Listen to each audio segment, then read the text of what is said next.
Good morning, everybody. This is Wendy. I am challenging myself to walk in an Iowa winter, no matter what, every Saturday. And so today I'm going to actually wear this kind of lightweight Columbia jacket over this Aurora vest. And it's a heated vest. So I can push this button and adjust the temperature. So I don't have it on yet because I'm not outside. And then I have a smart wool base layer to wear.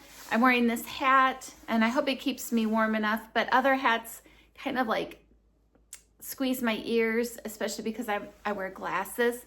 And then I've got smart wool leggings on, smart wool socks, and I'm just gonna wear my tennis shoes. And hopefully it'll be okay, but I just wanna show you how to walk in the winter.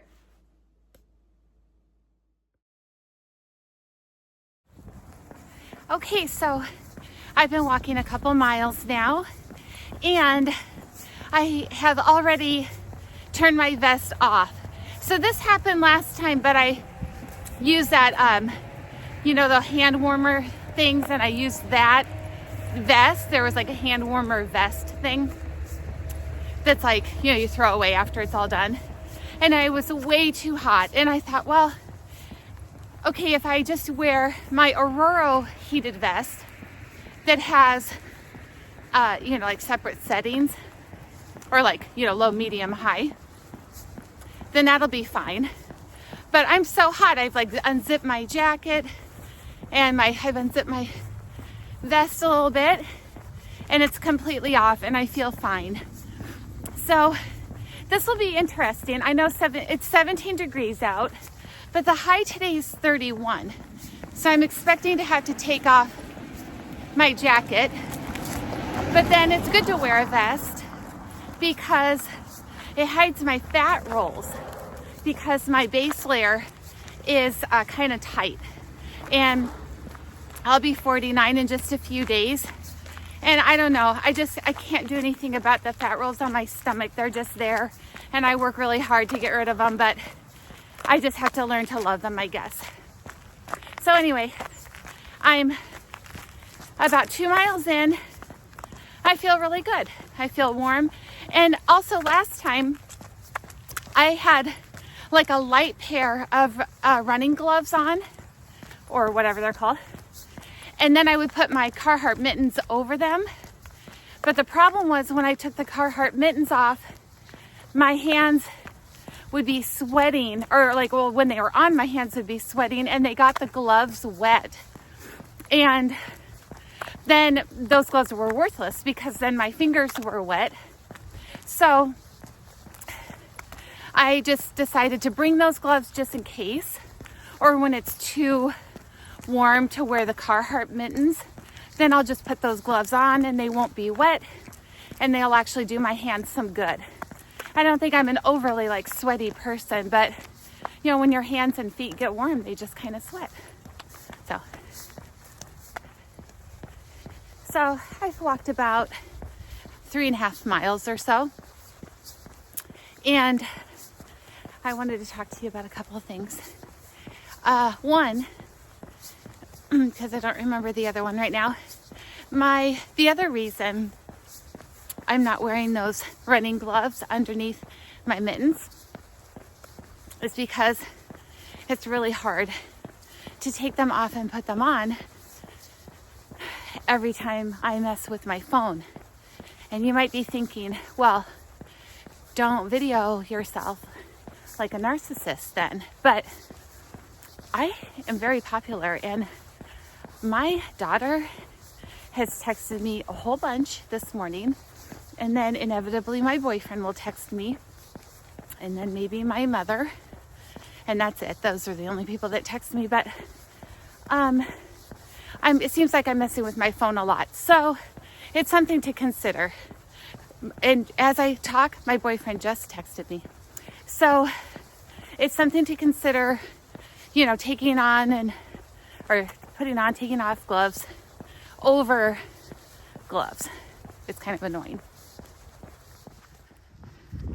I really love this section, and when I walk in the morning, well, I love this section because this field here, it's fun to see the stages it goes through as it's, you know, planted, and then as the corn or soybeans grow. And so it's kind of fun to see the different stages it goes through. But normally at this time in my walk, the sun is coming up there and I can see it, and it's usually a beautiful sunset. I have many pictures of that view, but you can see this lovely day in Ankeny, Iowa. It's just a very gray day. Oh, and speaking of Ankeny, so I'm not going on one of my adventures today. I'm just walking my normal route around on the Neal Smith Trail around Saylorville Lake. And I did not walk last Saturday, even though I'm supposed to walk no matter what, because I went to Spokane, Washington, because my daughter had a baby, and so I'm a grandma for the first time, and that is so thrilling.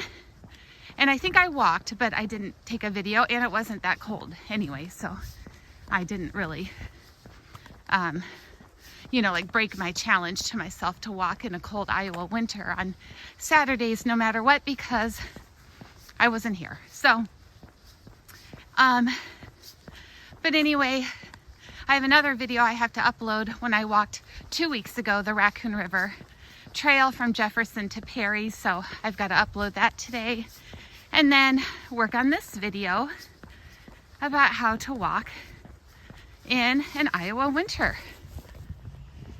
Look at them working early in the morning on this cold day. He just lifted up a big bale. Oh, there it is.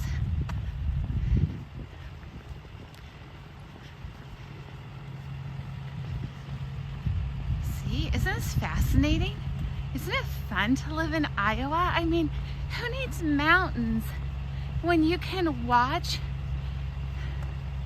these huge bales of hay being loaded onto a flatbed? I mean, my goodness. Look at all these might be gone by the time we get back. We'll see. Stay tuned. Okay, so I've walked 7 miles or so. I'm here at that burned section of that prairie, kind of overlooking Saylorville Lake. And I'm doing well. Today is going to be a time on feet. I'm going to do 4 hours. So after 2 hours, wherever I am, I'm just going to turn around and walk home. I have to do that when I have appointments, and I'm doing something with my son later. So I have to get home at a regular time. When I go on my adventures on those various bike trails around Iowa, you know, there's more like logistics I have to worry about, and I have to rely on other people to come pick me up. And it's just kind of annoying. So on these cold walks, my options are going to be kind of limited. I just walked up a hill, so I'm really out of breath. Actually, I might go a bit further, though, because I want to see if these bathrooms are open.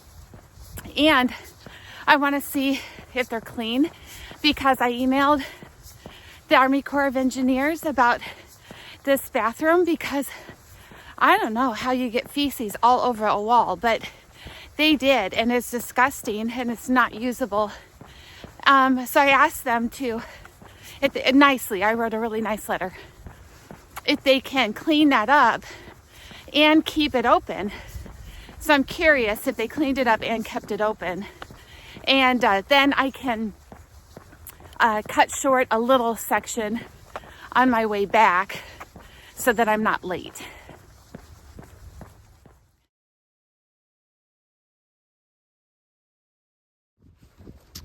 You can kind of see that the water's frozen, or I mean, it's a lake, so it's not like frozen all the way through, but I also wanted to say,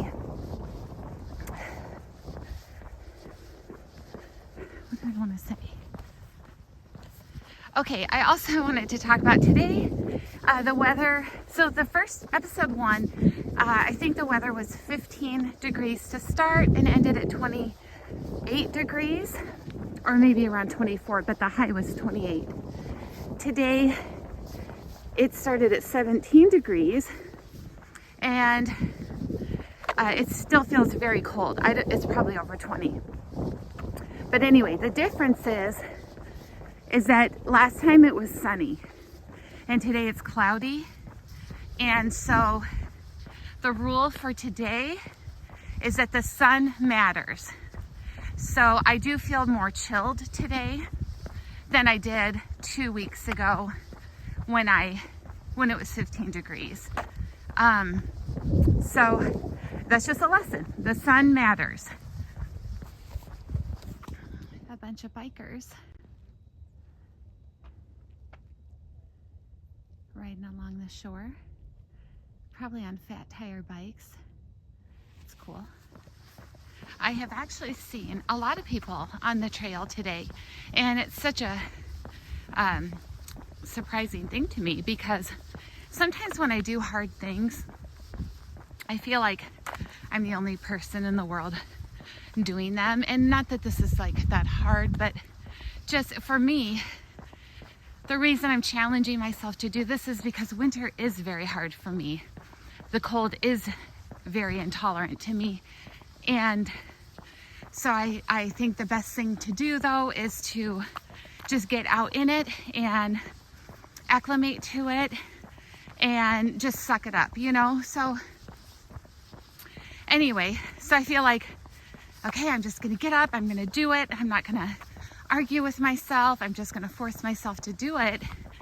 And it seems so challenging, but there's all sorts of people out here. I've seen another guy on a fat tire bike. I've seen at least 4 runners, and I've seen at least 2 people walking their dogs. And so it's just amazing how many people just get up and tackle the day. And I just think that's wonderful. But it just makes me feel less special. And that's okay too. Wow, it is spotless and still open. So thank you so much, Army Corps of Engineers. So this is the Prairie kiosk. And if you're not from Iowa, I don't know if you understand why they burn prairies. But this kind of talks about monarch butterflies, prescribed fires, why burning is important, bringing back the prairie, and wildflowers. So anyway, this is the Prairie kiosk I've never shown before. So it's time for a snack and then turn around and walk back home. So I'm going to get a call soon from my old friend Svenja from Germany. So I don't know how long she's going to keep me on the phone. But anyway, I wanted to make sure I reminded you or taught you that it is really cold when you stop to go to the bathroom and eat a snack. I had to have my gloves off, so my hands got bitterly cold, and just eating just made me so cold. So it just took me a couple minutes, maybe 5 minutes, to kind of warm back up. And also, I was facing the wind, which today's coming from the southeast. I won't be going southeast most of the day, or if I am, it'll be in the cover of trees. So luckily, I've already turned. You can see the turn back there. Now I'm going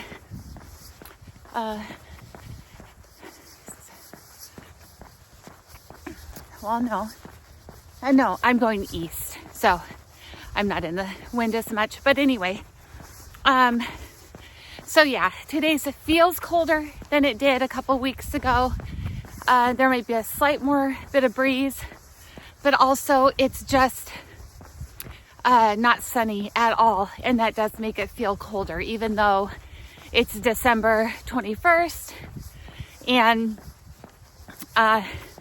you know, we're tilted far away from the sun anyway. But it's been a great walk so far.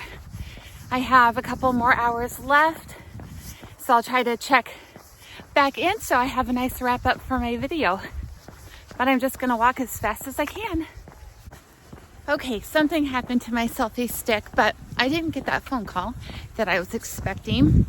And I just wanted to let you know I am walking south, and even though there's trees, there's no leaf, you know, there's no foliage, so I'm really cold. Luckily though, I do have this heated vest, and it has really helped. I have turned it on, it's on high, and I've needed it on for a couple miles. I'm probably around mile 11 or 12, and I think I'll go about 17 miles today total. So I'm thinking that when the temperatures drop even more, get closer to 0 or below, I don't think I'm going to be able to like expose myself to 4 hours of walking. So probably just an hour out and an hour back is all I'll be able to accomplish when the weather gets really, really cold.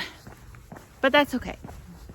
One problem with walking to, you know, many miles, like for 4 hours in the winter, is that you're not, like you're so cold that a refreshing drink of, you know, cold water or G2 does not really sound appealing. And I wonder, like I'm getting really stiff, and I wonder if I'm, you know, really dehydrated, but I don't want to drink anything because it makes me cold. So that's kind of a problem.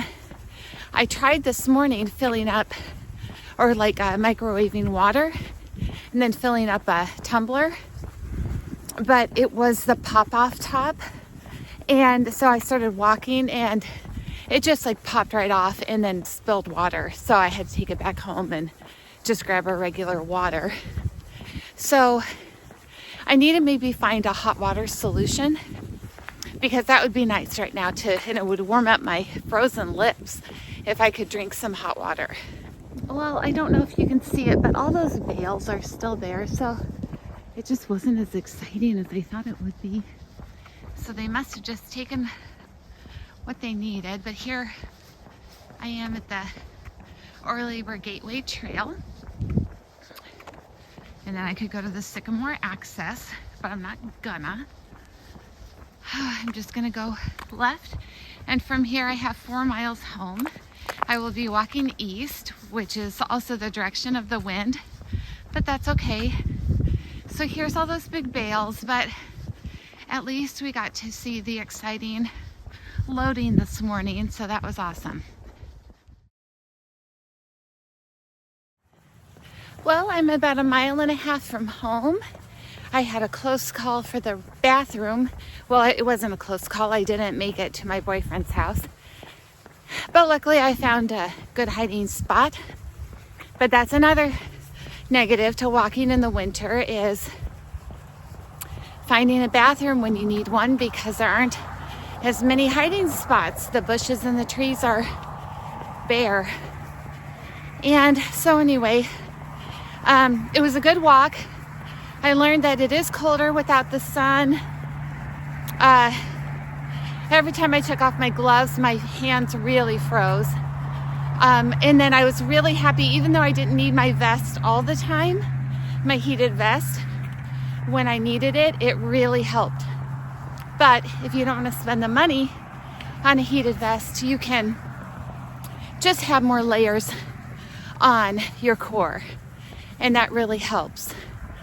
Another thing I need to figure out is how to bring hot water with. So I'll be looking for like a tumbler with a screw-on lid, so I can heat that up and have that with me, and that would be great. So I walked, I think 17.5 miles, or I will have when I'm finished, in 4 hours, so that's pretty good. You do walk faster when it's cold, just to keep your body going.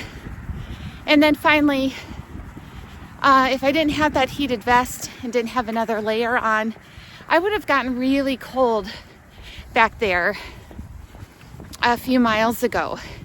And so it just is kind of teaching me in the future, maybe I won't be able to walk 4 hours and be exposed so long to the cold. But anyway, it was a great day, and thanks for walking with me.